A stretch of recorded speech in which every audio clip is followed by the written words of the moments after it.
Thank you for coming to the panel. I'm really looking forward to this. One of the things the WGA is striking over is AI. The studios refuse to even acknowledge it. They won't talk about it, and which means they want to replace us, and they're going to replace you with, so it's a topic we need to discuss right now, and how you're incorporating it into your own productions. And all types of productions are using it. So we've got podcasts, web series, films we'll be talking about. But today, our panelists are friends of mine. This is Andy Cochrane, who is a creative technologist, as I call him. He's the guy I turn to when I want to know information about AI or cutting edge technology. He's also extremely creative. We have John Sosis, who is a writer, producer, director, and he's also the head of the Comedy Store's production studio. And we had Ned Donovan, who is an actor and a producer, and he's here representing the New Jersey Webfest. Hey! And he's also an alum of the LA Webfest, so I want to thank him. So, as this goes, if you have a question at any time during it, raise your hand.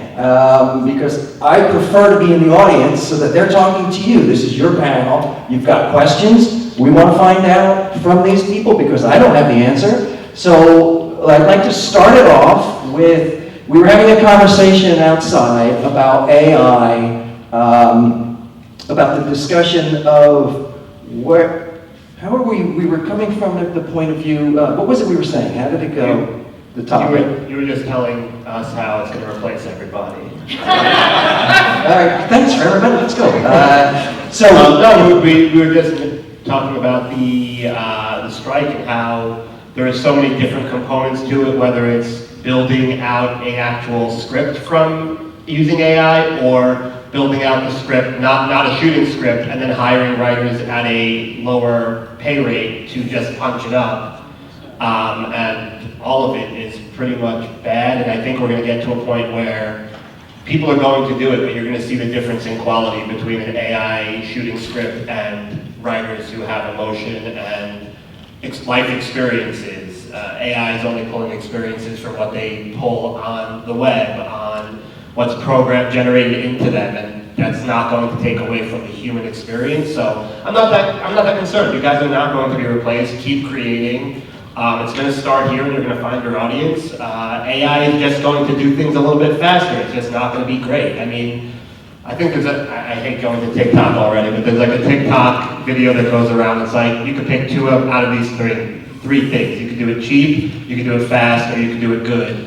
And AI can't do all three of those, neither can we. And I think putting time into things, you're going to get better quality productions out of it. So I'm not concerned at all. And it was pretty clear pretty fast that the tools by which AI work are very enticing, and they don't offer anything of substance. And what it seems like I'm seeing for people who are using it, where like my production company, we won't use it. It is not allowed in any aspect of a production we make. It is not going to be allowed on any aspect of a production we make. The knowledge it is using to build its models is not acceptable. It is, as a general rule, something I'm very against.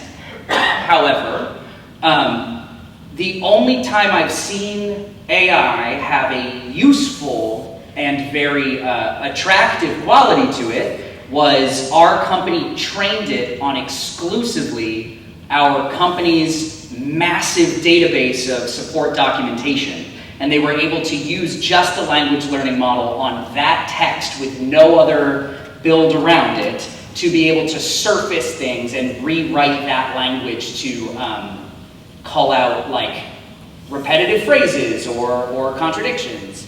And so the technology of large language modeling can work, but the problem is people are wanting to apply a tool designed for the distillation of information to the replication and replacement of artistic fields, which is an unacceptable application of the tool. That is my personal opinion.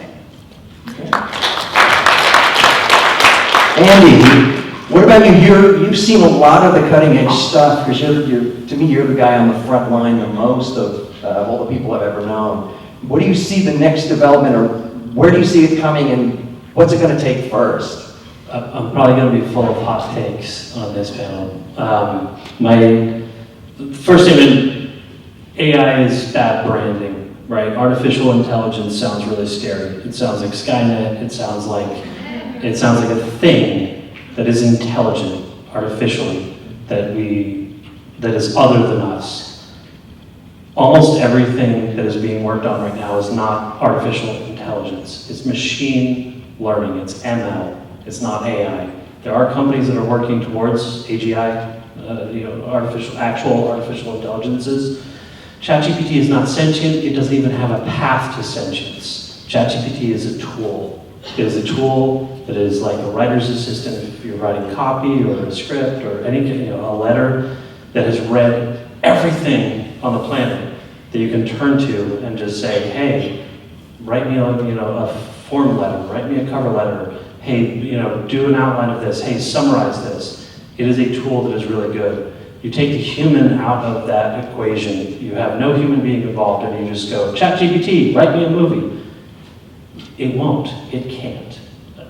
What it can do, and what Midjourney and the other image generative ML can do, is you can say, based on these prompts and all of the data that you have acquired, randomly assemble it together and show me something that looks like that. So it's a good tool for outlining. It's a good tool for ideation, for just, like almost stream of consciousness, ideation. ChatGPT is fantastic if you say, write me 2 paragraphs about this and write it 5 times. Write it once as, a comedy, write it once as a drama, blah, blah, blah, blah, blah. All 5 will be worthless, right? None of them will be something that you could just kind of hit print and send it to set, and actors will, act it out, and you'll have a movie. But there will be pieces in all of it, in the same way that, like, your friend that has watched every movie has really good things to, like, oh, yeah, you should watch this movie. There's a really good scene that I think will help you. So they're tools. I think you should be using them. I think that banning them from your own process is, ML is free superpowers, and it's not going to take your job, but the person that does take the superpower is absolutely going to take your job. So I think that they are tools that have a place in the process, and they're getting better, but they're never going to replace us. They're never going to replace human creativity, decision-making, taste. They're not intelligent. No, I absolutely agree with that. Do not worry about it taking your job, but definitely look into how it can help make your job easier. And like that, what I previously said about the 2 out of the 3 options, AI will make something quick and it will make something cheap, but it will not make it good. And that's where the human element's going to come in, and the life experience. And I compare it to like a calculator. I know that's very primitive, but to say, well, everybody should know what 2 + 2 equals, yeah, but then you get into a higher level of what you're doing. And going through school and being told don't use a calculator, I get it, they do want you to have that problem-solving function, but in the real world, a cashier is not doing things without the register. There's a reason it's there. It's to make their job more efficient, get things out more efficiently, but it will not replace the job in whole of a writer, a creative, an artist, and it won't get the same respect either. But let me ask you this, right? So we're in a writer's room. There are 6 of us, right? We are told that there's now a subscription to Auto ChatGPT that has been added to our writer's room that they want us to use to ideate. So they start to say, well, that ideation is removing 2 people's worth of work from this room, so we're going to downsize to a 4-person writer's room. I think that is the concern. The concern is not that we will receive a completely humanless script. The concern is that we are going to utilize a tool to remove the capacity for the collaboration of a writer's room. I think that's what the WGA is most afraid of. but that's also a liability, and not to say that the other people in the room can't step in, but to say, hey, I want to do a show about an office that is not like the office, but it needs to have this functionality in this, and this is going to generate based on information it was fed, and I think it's going to pull information that is owned by other people, and you're going to need that human in the room that not every person in the room may have seen The Office, but that those two people that were cut out may have, and say, hey, there's actually a character named Dwight that it's just pulling into the script that it's generating, and I think it's going to become a bigger liability than a help if it's replacing humans. Shout out to Tech Swap, Rich Howard. See, I don't Working think, again. in that example, I don't think that the writers are at risk with, the company hiring ChatGPT. I think that potentially the assistants are at risk, or an assistant is at risk. So AI, But wouldn't we call that replacing a job? I think we would. So what I would say is the AI didn't replace the job. The assistant that is using the AI is doing the job of two assistants previously. No, I think that's a fair way to think about it. I think the calculator model for tools makes sense, but I think that's reorganizing a sentence to say the same thing with a different noun. Like, a person got replaced, a person with a job, by a person with a tool, right? That is reducing the workforce. It's not saying we're going to make more shows. There's not going to be more money to produce more things with smaller rooms. Oh, that's the best part. So what AI, ML, what these tools are going to do. I hate calling it AI too. Can we stick to ML? I love it. It's such not AI. It's ML. such a terrible name for what it does. So what ML is going to do is increase volume, right? So fast, cheap, good. You still need the same number of humans to maintain good, but you absolutely can produce more content faster with these tools. And I'm not just talking about language models, right? I'm not talking about just writers. We're talking about visual effects. Totally. We're talking about, in virtual production, the digital art department. Wouldn't we argue that what you are offering is exciting to creatives if you remove capitalism from the equation? At the end of the day, studios aren't going to pony up more cash to make more things. They're going to try and make the same number of things with a greater growth profit margin.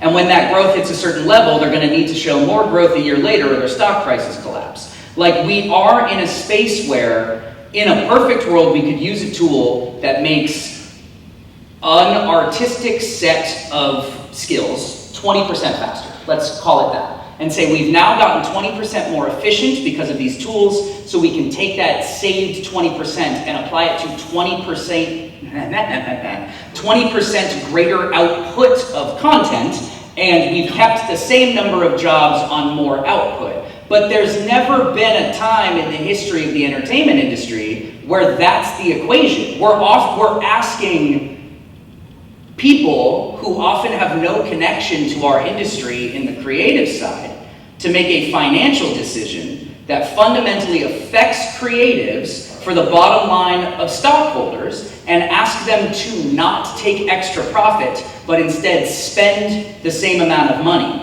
But they're gonna say, well, I have my 120 outputs, and now those 120 outputs are 25 to 30% cheaper, so my profit margins just went up by 15 to 22%, if that averaging in my brain makes sense. But let's take ML out of the equation entirely. Sure.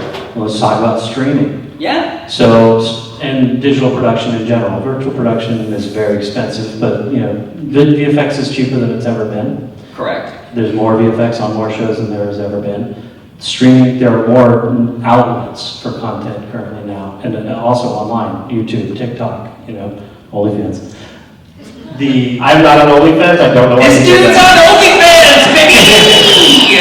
Also, shout out to OnlyFans. We're gonna get there. We're gonna get there. So there are more outlets than there have ever been. There's more content than there has ever been. It is cheaper to produce on an individual per content. Every shot is cheaper. Every episode is cheaper. Everything's cheaper.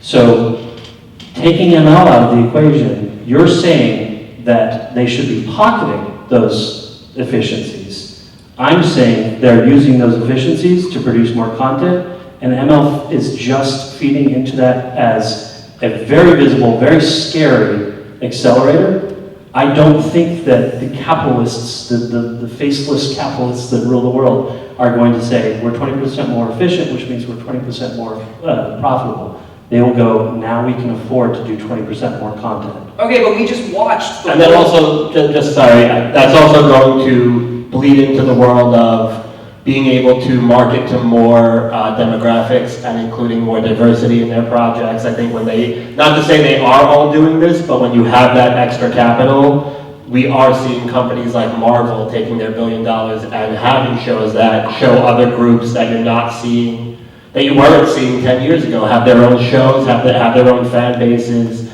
And there are companies that are doing that with their profits.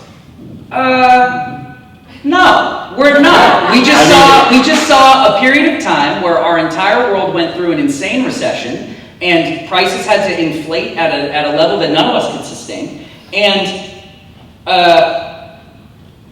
the average rate of profit increase in the last 3 years was 41.5%, and that has not been reinvested into wages, into jobs, or into securities. It has been invested almost exclusively into stock buybacks and into the ability to give back dividends on shareholders who are not sharing that value with the people creating it. So, yes, hypothetically, I agree with what you are saying is the goal, but I am saying it doesn't happen.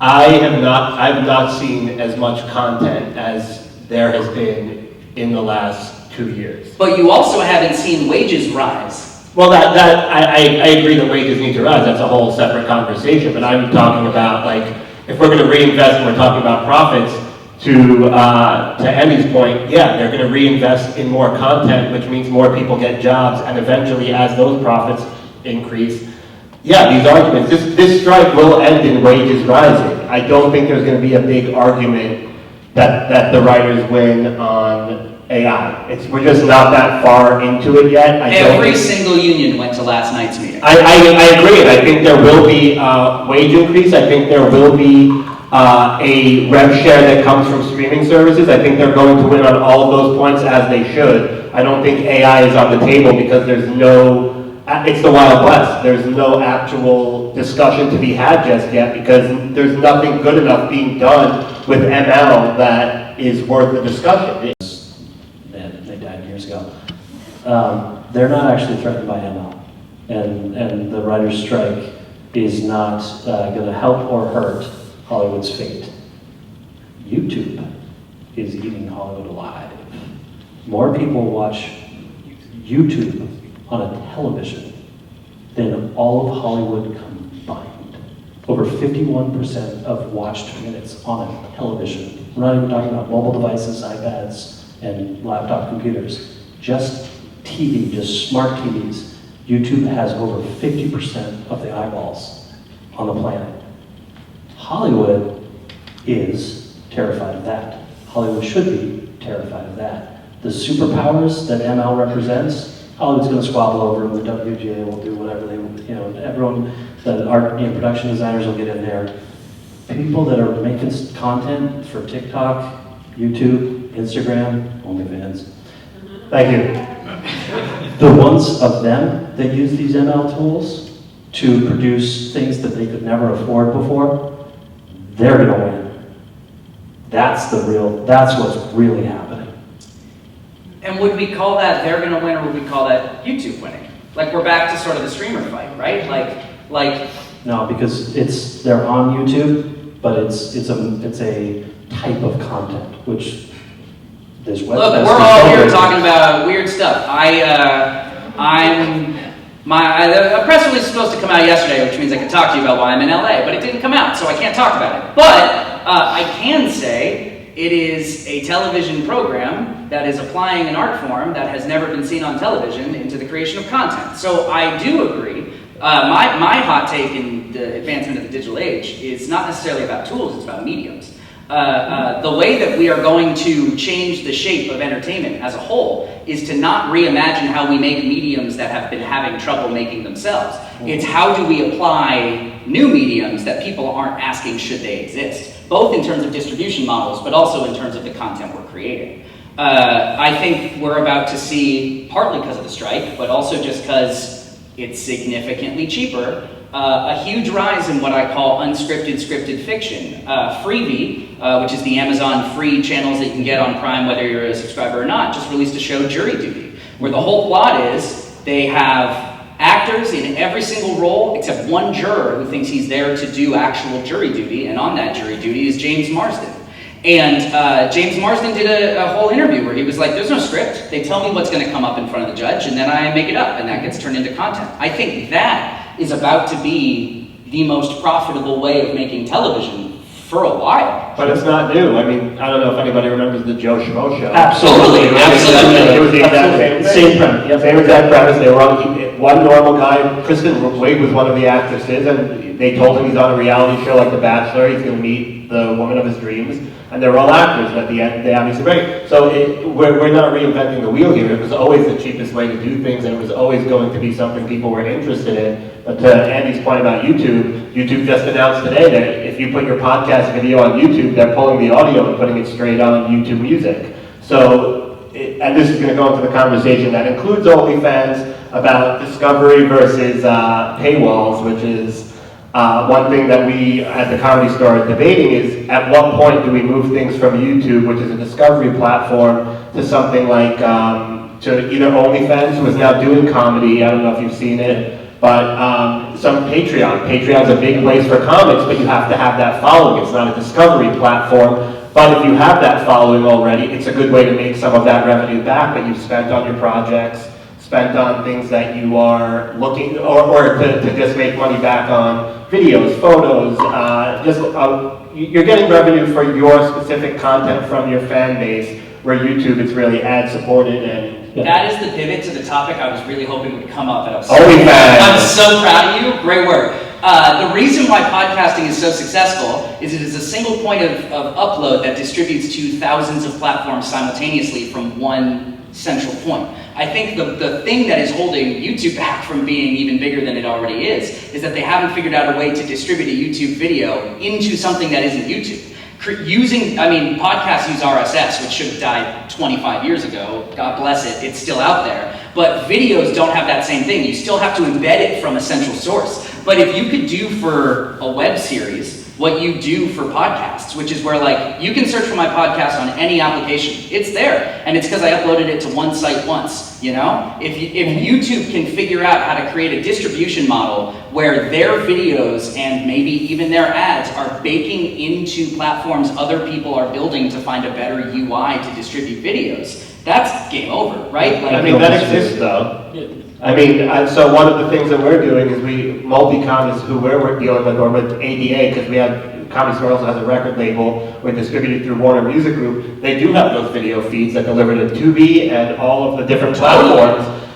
It's not a bad, everybody's looking for content, and to sign your content over to a distribution company for like a 70-30 rev share, the whole goal, and like this is something that was unfortunately drilled in me years ago, make money while you're sleeping. So you make a deal with a distribution company that's willing to put your web series, your film, wherever, to all of these platforms.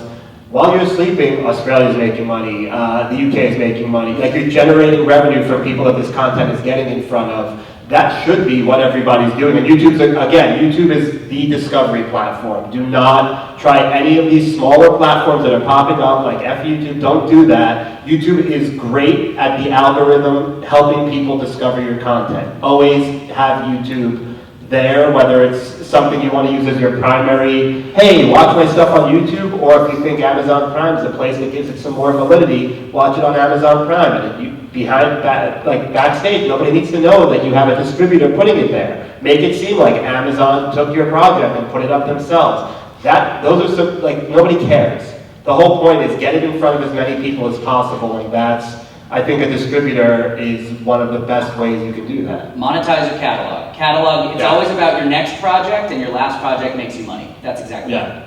Great. Well, I'm going to jump into questions now because that was a great run. Really, right here. Hi everyone, I'm Gus. I'm Hey. from Brazil. Yeah! It's awesome. My city is called Recife. As we were talking, I got one question, one thing to say, and another one. And I got crazy here. Just okay, I'm not listening anymore. Just wait. This is awesome. Thank you for talking with us. I'd like to tell some things that I was thinking. The first thing, the last thing about YouTube, and I think the videos instead of the podcast don't go to other platforms because it's not the video. The video is just the format of it. It's the content, you know. I'm going back now.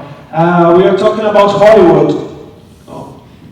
We are watching content all the time.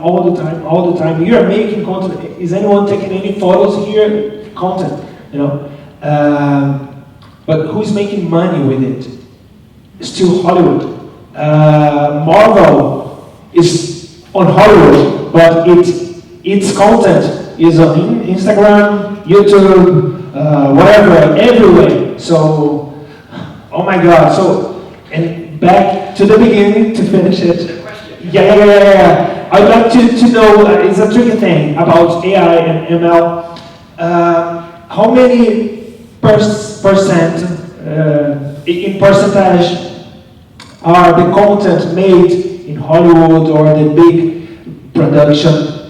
They are like all the same, you know. It's a sitcom. If I get sitcom 1, 2, 3, 4, 5, how many the same thing are with this, you know? There's an interesting thought in there about, like, we actually talked about this upstairs. If machine learning is going to get involved in the creation of content, it is absolutely going to get involved in the replication with a couple twists game. It isn't going, ChatGPT is not giving us something new. It's going to give us an adaptation or a recreation of something we all have consumed before, maybe in a new format or with a new noun, verb, however we want to call it. But it is, if it is going to get involved, it will not be in the groundbreaking new development game. It will be in the development of things we feel like we've seen before, but maybe not in that specific flavor. And we're seeing that without ML. I mean, correct. Everybody, like all the studios are investing in their current IP. They're not looking to get new stuff. That's why we have A League of Their Own. That's why we have a prequel to Grease. Who asked for a prequel? Frasier reboots this fall. Yeah, Frasier reboot. Night Court. It's like they're doing this already. Night Court rules, y'all. See it. So they're already getting lazy on us. I think it comes down to being undeniable and building that following. There are a lot of directors and producers and writers that come out of the web series world, the independent film world, that they do their own thing with their own team, their own people, and they just blow up. And a good example of that, Damien Leone. He's a friend of mine from New York. He has Hey, David Howard Thornton's one of my best friends.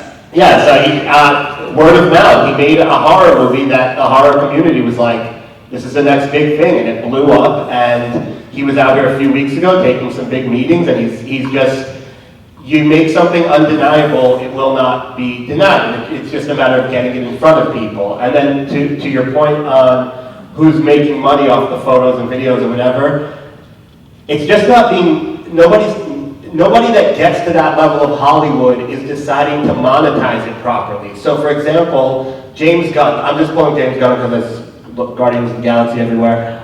If he decided, hey, I'm going to make a Patreon, like he already established himself, he has a following. If he decided, I'm going to make a Patreon, and instead of posting my stuff to YouTube and Facebook and Instagram, you're going to have to pay $5 a month to see the behind-the-scenes photos of my movies, or me at the awards, or this or that. People will do it. So I think the monetization is there when you get there. You have to get to that point where the monetization can happen. I think, again, YouTube, because you monetize on the ads, it's a good way to learn about that stuff, just looking at the analytics, seeing where your stuff is hitting, where it isn't. But the monetization is there. There are ways to make that money. I think a lot of it depends on the fan base that comes with your project. I'll say a couple things to that. One, there's 8 billion of us in climbing, so the pie is the same size it has been. It grows slowly every year. There's more humans. The slices are getting smaller and smaller and smaller. So when you're saying, the only people making money are the big studios, that used to be true. They had big pie slices. They had the whole pie.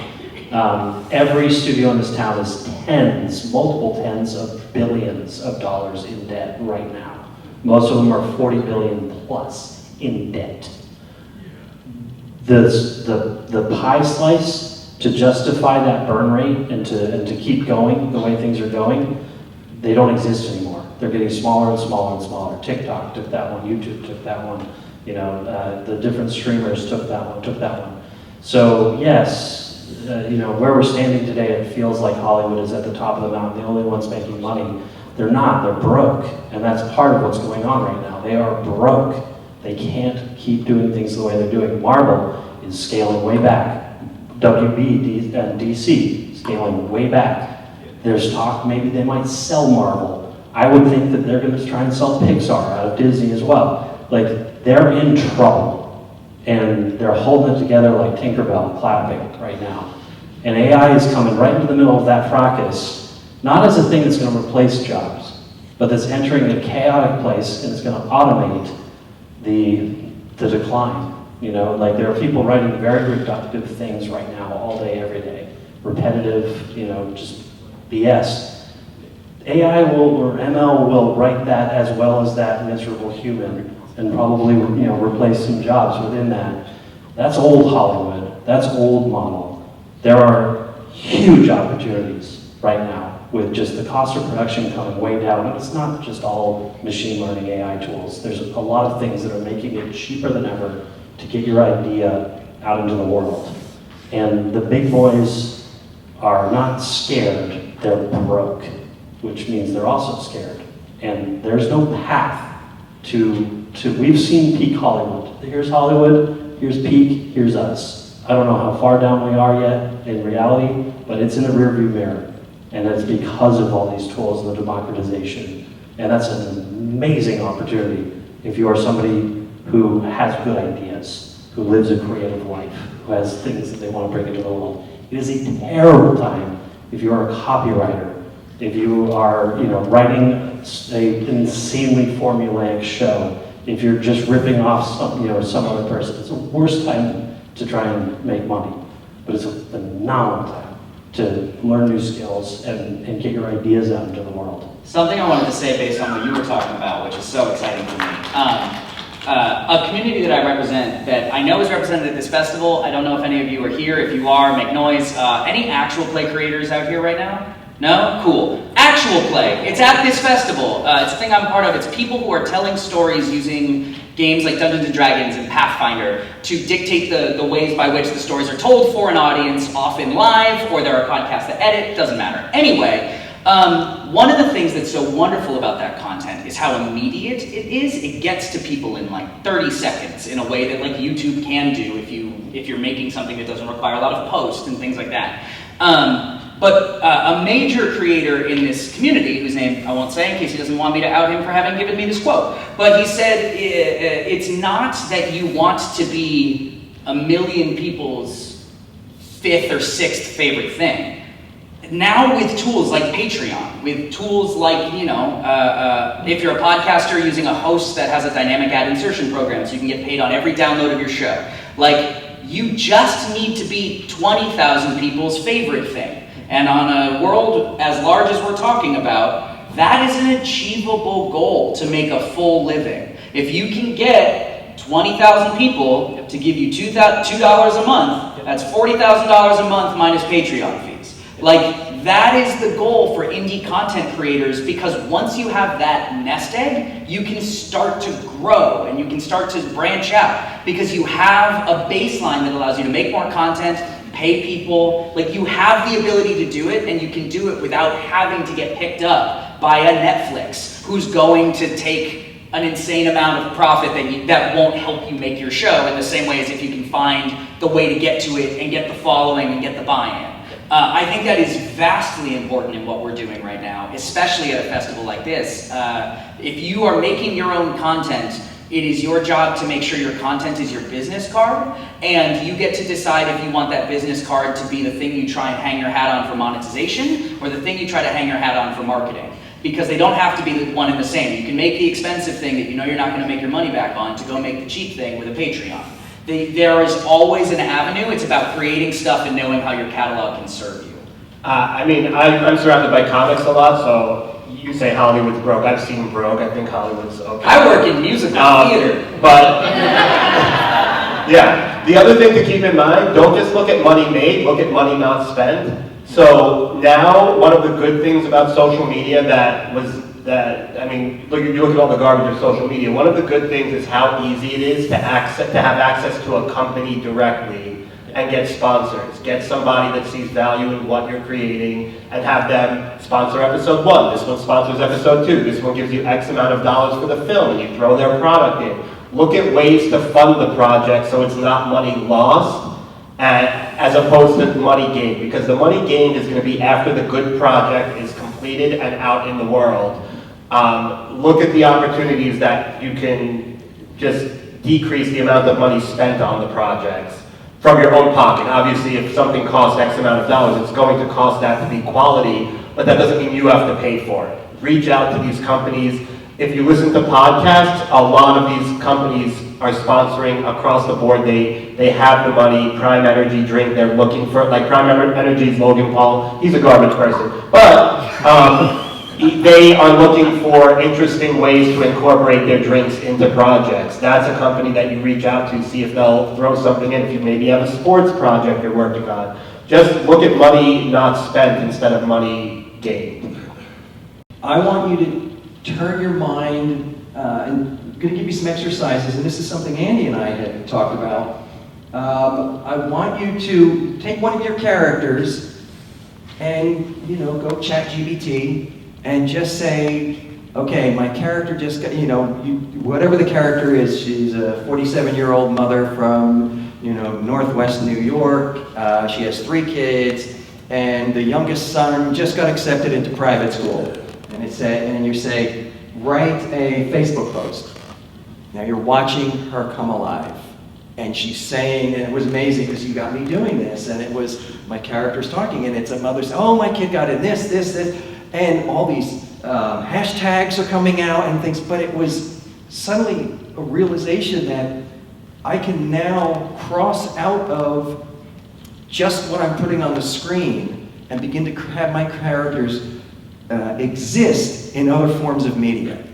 And you'll start to cross into transmedia, which is telling stories across multiple platforms.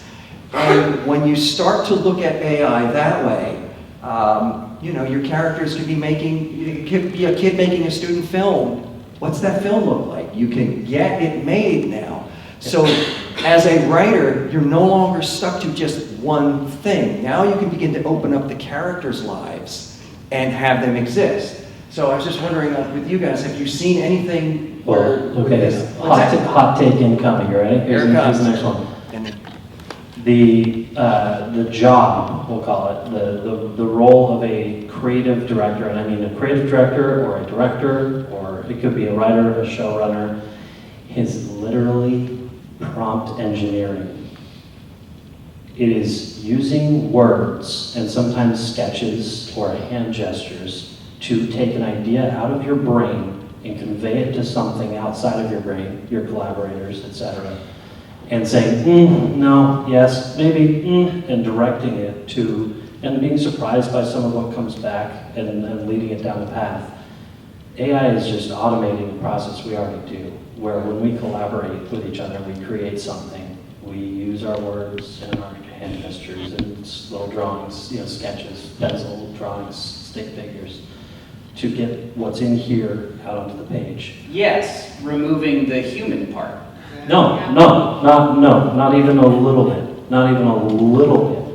No. The creative director No, who's interacting with individuals stops interacting with individuals to interact with ChatGPT? Nope, absolutely not. Okay. Nope, you're not taking the human out of the loop, right? So when you're using Midjourney, right, and you're like typing in prompts and stuff, is it the same as sitting with a talented designer and they're designing something? No. Is it the same as doodling and kind of sketching your thoughts out and going, oh, that's interesting? It is, in a weird way, a lot of these ML tools are personal. They're for the creative to better express themselves to their team. Oh, I actually agree with that. And get their ideas out. The use of these tools in an internal space is one of the only one where I'm like, cool. Like, you're using it for yourself, for your own ideation, that actually makes a lot of sense to me. It's a communication tool. It is a way of getting what's in here, which may be intangible, and getting it out here and getting it on there. And it doesn't mean that the AI did that. It means that it is a very powerful tool for somebody who can't draw, or somebody who doesn't know how to do photography or whatever, to say this. I'm thinking like this. The AI is not then going to put that on the screen and millions of people are going to watch it and you're going to make a bunch of money and you fire all the humans and it's just you and the AI. However, what has been replaced is you poorly communicating your ideas and settling for what you kind of came up with, or going on Google and searching for hours and coming up with mood boards and rips and boardmatics and ways of expressing what you're thinking to other human beings. That's where the power is. Totally. But when the tools are being used to do things like replace book cover artists, like I think that's where the disconnect between you and, because I think we agree on the usage of this tool in terms of where it is most powerful, in terms of where like it helps the creative process. But like Simon and Schuster just got called out because 10 of their books have AI book covers and they had reduced their book cover artist budget. Like these tools are being used to create art that is then being put out for sale and removing the person you had to hire to get it from the brain to the page. Now, if you want to make something in Midjourney and go to an artist and say, like, when I was messing around with prompts, this is where my brain went. Where does your brain go with prompts? Awesome. I'm actually super cool with that. But that's not how we're seeing the usage of the tool be translated into the creative field. So you will never stop untalented people with money from doing whatever they can to get around talented people. Yes, we agree there. So the human jobs that get fully replaced are replaceable. So SEO, website copy, it's not just starting to be written by AI. If you are a fan of sports and you read either online or actual newspaper, sports news, like what happened, you have literally been reading AI-generated journalism for 5 years. Totally. Human beings stopped 5 years ago because it was so efficient. Does that mean that that's art? Does it mean it's good? Does it mean like we can kind of spiral into these higher questions? But people with money are always going to, like right now with the strike, there's every effing producer in this town is probably in ChatGPT right now trying to rewrite some blacklist script or do it themselves. Yes, those movies will get made. Yes. Is it good? Will it ever be good? Will it ever be art? No. Will it ever replace artists? Yes. Is clip art a doomed industry? Yes, so are ringtones. We don't pay for ringtones anymore. We're not going to pay for clip art anymore, and soon we're not going to pay for stock photography. People are going to lose livelihoods around that. Are artists going to be pushed out? No, I think commerce is being pushed out by other commerce. But when you are a stock photo photographer, would that not be replacing your art? They are artists. We can argue a line of like, there is a baseline of like artistic integrity that we feel constitutes an artist, but like if you're drawing a stick figure, you're a drawer to me. That's art. It's more art than a Midjourney masterpiece because it is the distillation of a human experience onto a page for good or for bad. So like if we stop If stock photography is going away, if clip photography is going away, fine. But those are artists who made art in what we might be calling a dying medium. Maybe that's the way we want to call it. But like, they are being replaced and they are artists. They've been replaced for a long time. There's a lot of people, the people that make really good money in clip art they'll film something, like there's a guy that just makes a killing. Tens of thousands of Hollywood star, like it's like these like 3 or 4 angles, so a little slider move, the walk off, different angles of every star on the Hollywood, so if you just need like Bon Jovi or whatever. Carrie Fisher's was today. Shout out to Carrie Fisher. He doesn't shoot them. Sure. He shot one, and then he hired an After Effects artist to build a little After Effects comp that replaces every star with every possible permutation. So he's got stock footage of stars that don't exist. Sure.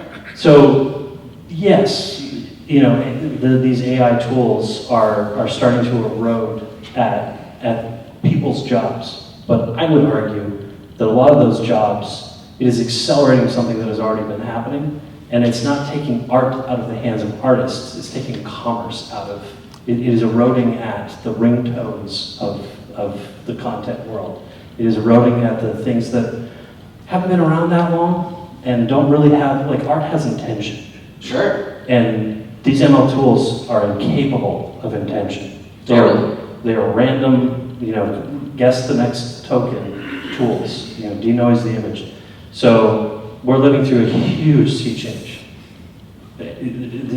One of the biggest in our lifetimes, one of the biggest in probably a couple centuries. Maybe the Industrial Revolution was as big.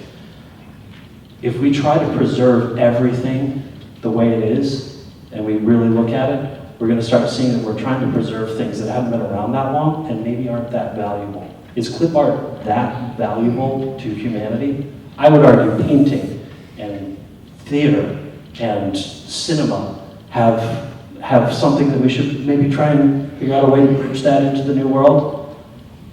But nobody cried when ringtones died, right? They were popular for like 4 years. I cried. I still use. But also we have to just deal with the reality of it. Like, every time you can stand at a Best Buy, every time somebody walks out with a camera, they're competing with every other person that is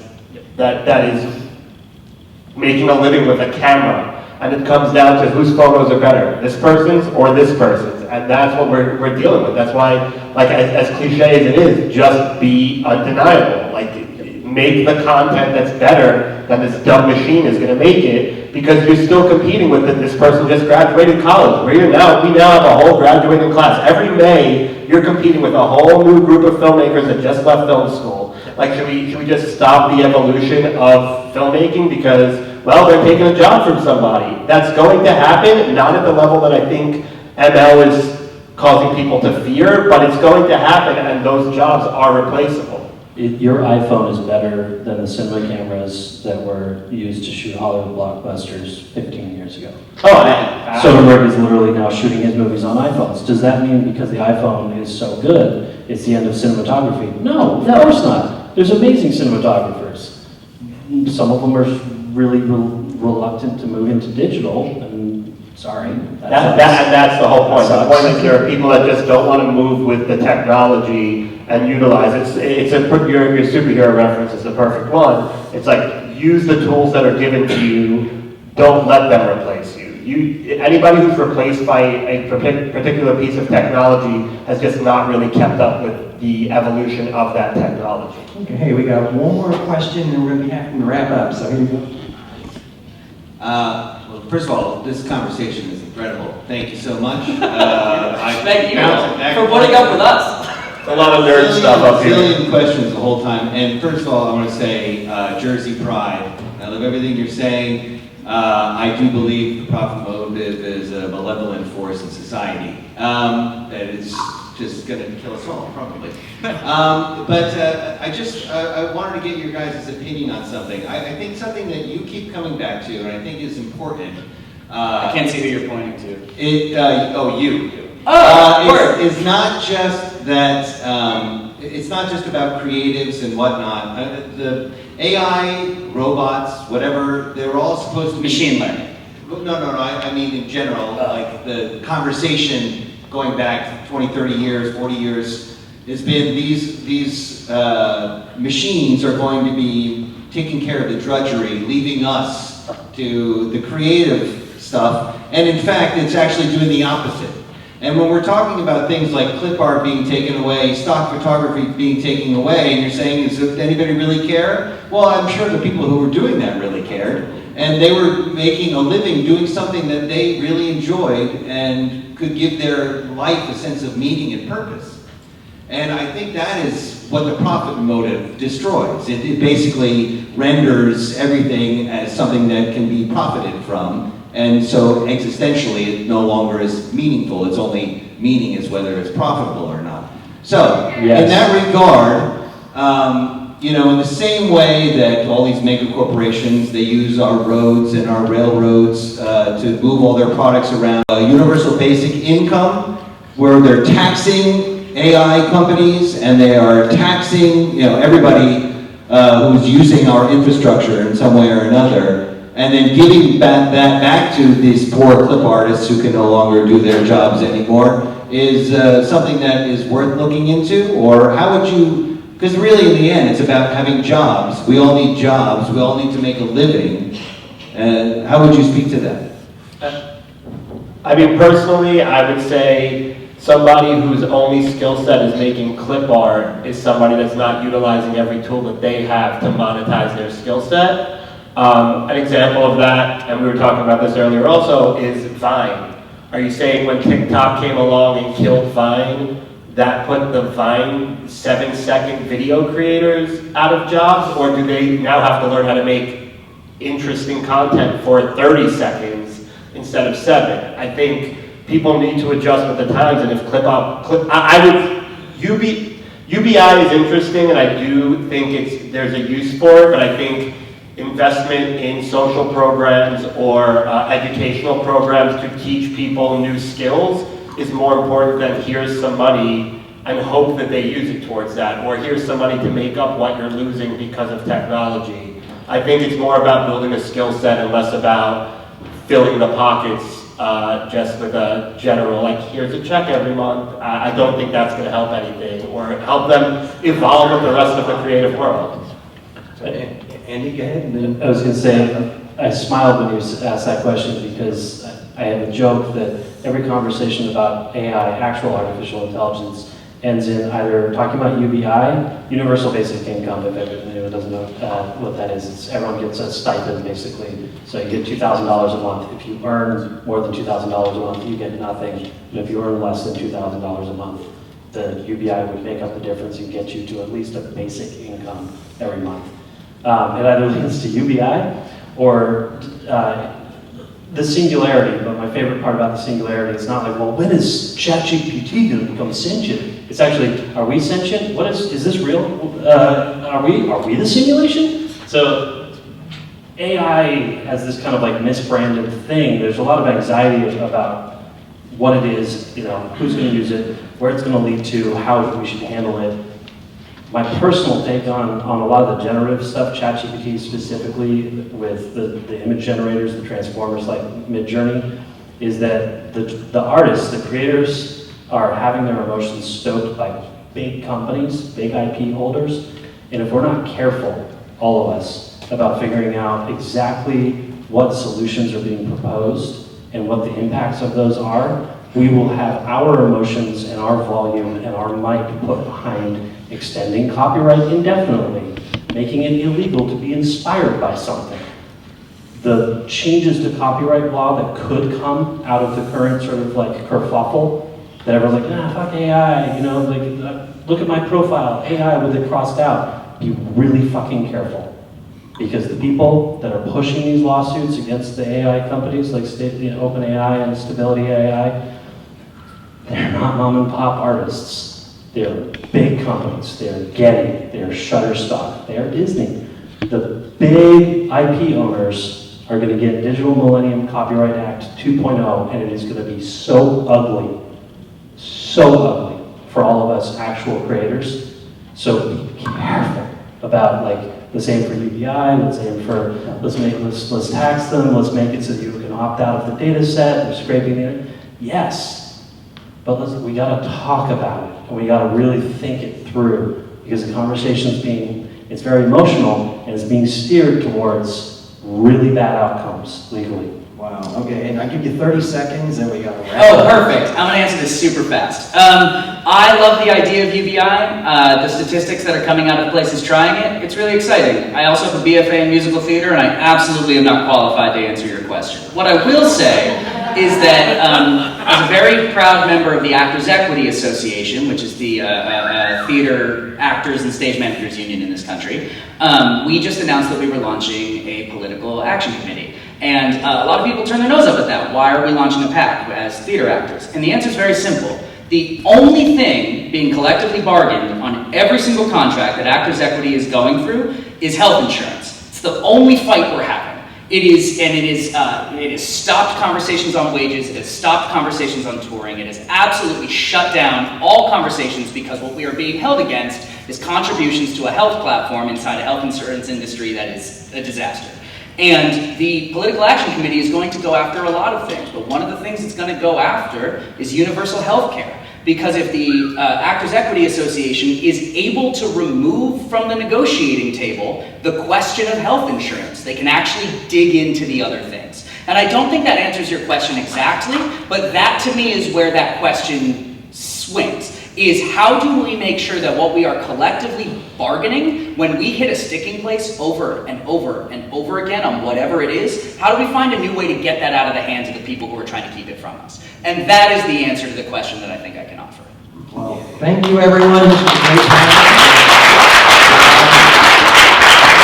We have to wrap up. I know people still have questions, so as these guys will stick around and talk to you a little bit. If you have a question, you can ask. Come to the bar later. So again, thank you. I want to thank our panelists, and boy, that was smoking that one. LANJ30, discount code to the New Jersey Webfest, everybody. LANJ30.